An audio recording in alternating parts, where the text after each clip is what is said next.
بسم اللہ الرحمن الرحیم۔ ہمارے چینل پر آپ سب کو خوش آمدید۔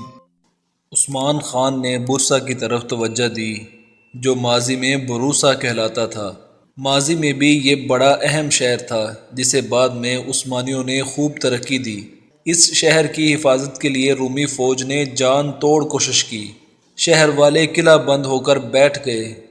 کیسر روم نے منگول حکمراں غازان خان کو ساتھ ملانے کی بڑی تگ و دو کی۔ اپنی بہن کی شادی غازان خان سے کرنے کا اعلان کیا لیکن یہ تمام کوششیں بے سود ثابت ہوئیں۔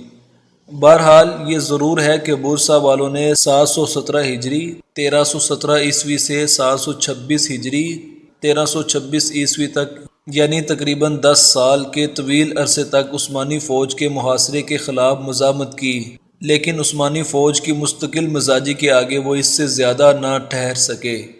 ان کے پاس سامان خورد و نوش بھی ختم ہو گیا اور فاقوں تک نوبت آ گئی۔ بورسا کے خلاف جہاد کا آغاز عثمان خان نے کیا تھا۔ کہتے ہیں کہ وہ اپنی اسلامی مملکت کو تیزی سے وسعت دیتے ہوئے قسطنطنیہ تک پہنچنا چاہتے تھے۔ یہ خواب ان کی زندگی میں تو پورا نہ ہو سکا، البتہ دولت عثمانیہ کے حکمران سلطان محمد فاتح نے اس خواب کو پورا کر دکھایا۔ بورسا کا محاصرہ طول پکڑ گیا تھا۔ 10 سال کی مدت کم نہیں ہوتی۔ اس دوران عثمان خان علیل ہو گئے۔ وہ سوغد چلے گئے اور بورسا کی فتح کی خوشخبری کا بے تابی سے انتظار کرنے لگے۔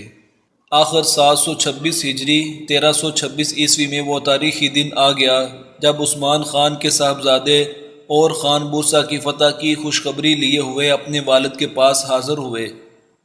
اس کے چند دنوں بعد 21 رمضان المبارک 726 ہجری 21 اگست 1326 عیسوی کو عثمان خان سفر آخرت پر روانہ ہو گئے۔